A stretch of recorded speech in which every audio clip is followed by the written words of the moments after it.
We're a day late and a buck short, but I'm still going to bring you the TWAB. My name's Agent Slick Slayer, and let's dive in. This week at Bungie, we return to the Presage. Before we go about our weekly TWAB programming, we'll have some required reading. Well, maybe required isn't the correct word, but you are definitely going to want to read the news that was delivered earlier today about the state of the game and our plans for the future, provided by Assistant Destiny 2 Game Director Joe Blackburn. And let me tell you, this kind of state of the game, state of Destiny is an absolute pleasure to read. It really gets me excited for the future. And I'm not going to read the highlights or whatever. I highly suggest you go to bungie.net and check out that state of Destiny message, because it's really good and gives me hope that I want to do more Destiny content, because this game is just going to keep on going. And I want to do that. It's fun. Let's get back to the TWAB.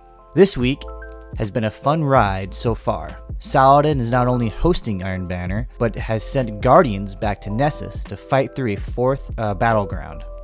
With approval from the Vanguard, we've also been seeing many Guardians venturing back into the Presage mission, uncovering more lore, and finding sweet new catalysts for Dead Man's Tale, for those of you who like to shoot from the hip.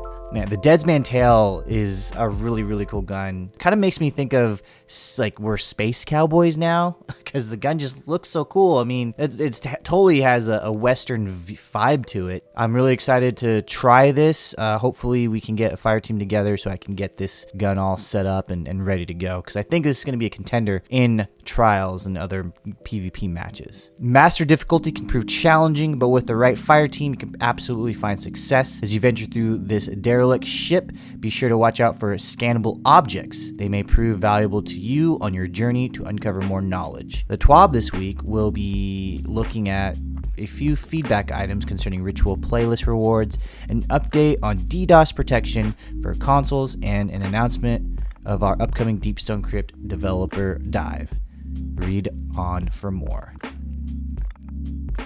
So I'm pretty excited for this developer dive. Basically, they're going to be playing through the Deepstone Crypt. It's Wednesday, March 3rd, 10 a.m. Pacific Standard Time, both on Twitch and YouTube under their Bungie channel.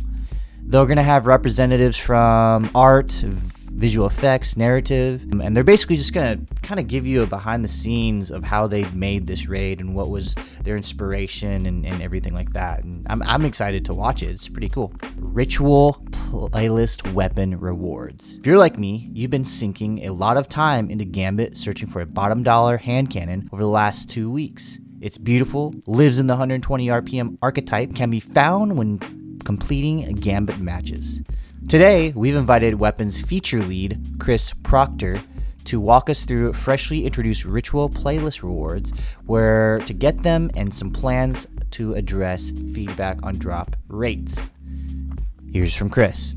At the release of Beyond Light, we introduced new weapons into the reward pools of Crucible, Gambit, and Vanguard strikes. To give a quick rundown for the new lights out there, each of these weapons has a low drop rate and deep perk pools, intended to give players dedicated to a particular playlist a weapon to hunt.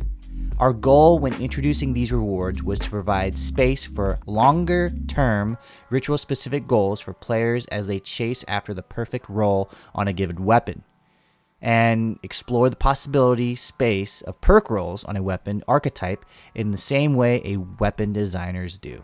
As we saw some positive reception to these weapons in Beyond Light, with players digging through the perks and comparing rolls, we've added 2 more to each ritual in Season of the Chosen, bringing the total per ritual to 3. While drop rates for each individual weapon are not intended to be so high that it's easy to quickly acquire a large amount of rolls, we've been seeing some feedback that they currently feel too scarce. Our current plan is to increase drop chances for these ritual-specific weapons later in Season of the Chosen. While we don't want these weapons to become a short-term grind for players seeking perfect rolls, we do believe they need to drop a bit more frequently for them to be a positive experience when completing their associated activities. Once these drop changes are live, we'll be watching the conversation to see if any other changes need to be made. Our current plan is to continue adding weapons to these pools in the future seasons. There may be some seasons where these pools remain the same, and others where a new weapon is added while one is rotated out. This should help keep the offerings streamlined for players on the hunt for a specific reward. Thank you to all who have been sounding off with feedback since these were introduced, and we're excited to hear more. What it sounds like is they're going to let you get these guns more often, but roles that are considered god rolls are still going to be scarce and require some grinding. They don't want it to be easy for people to just get their god roll, because then people get their hands on the gun and maybe second best to god rolls are out there. Console SDR status update. Prior to the release of Season of the Chosen, we announced that Disrupted Denial of Service, DDoS, protection will be coming to consoles during Season of the Chosen, bringing protections for your network connection against DDoS and IP harvesting attacks via usage of the Steam Diagram Relay, SDR service. As our seasonal content went online, we uncovered a few general bugs and crashes which needed to be addressed before we could start bringing this feature forward.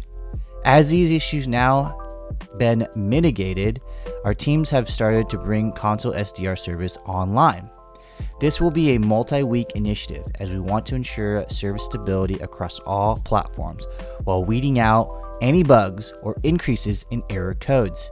If any major issues are found during this process, it may take more time for us to bring this fully online, but we will be sure to announce when our work is done. So they're going to basically start rolling out DDoS soon, and it's going to be a slow process because they want to make sure it's all done right. It's really cool that they're doing this because it makes me want to go to console to get rid of cheaters. You know, cheaters are pretty horrible on PC right now, and at least on console it's a little bit more safer there. But I play with keyboard and mouse. I love it, and they don't have that unlocked on console yet. So I probably won't be moving console just for DDoS protection. Battleground Throwdown. Season of the Chosen has been a wild ride for our support teams. We've shipped multiple hot fixes, have another on the way, and we're not even halfway through the season yet. While we've squashed many bugs along the way, we still have more to catch. Our player support team has a quick update on what we're tracking, what we're about to fix, and a quick note about our transition to New Help Center.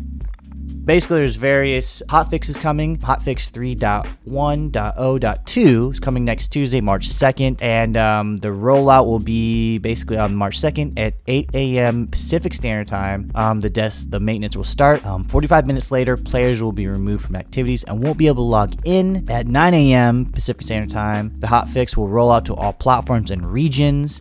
And then an hour from that, 10 a.m. Pacific Standard Time, they'll be able to log back in, I believe. Barrier Colossus in Battleground. Behemoth will no longer mosey out of their barrier shields to say hello to unsuspecting guardians.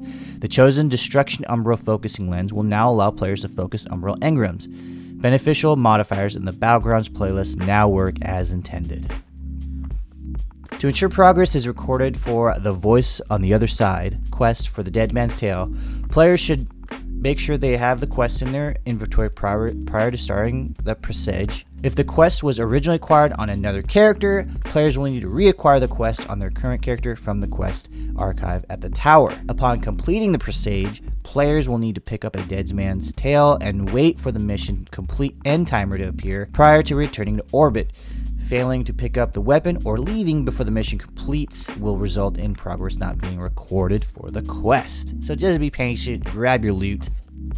There are a few other bugs and things that they're working on that are in this TWAB. I'm not going to go over that. You guys can read about that if you're looking for it, because there's nothing a lot of like juicy news there, at least as juicy as their state of the game.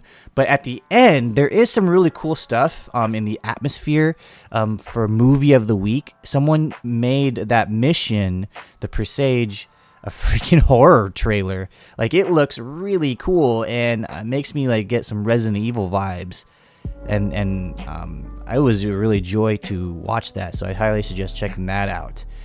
Sorry again for the TWAB being a day late, but I'm hoping to kind of throw my own personal spin on these TWABs and make it a little bit entertaining for you guys, as well as try to give you some information along with it.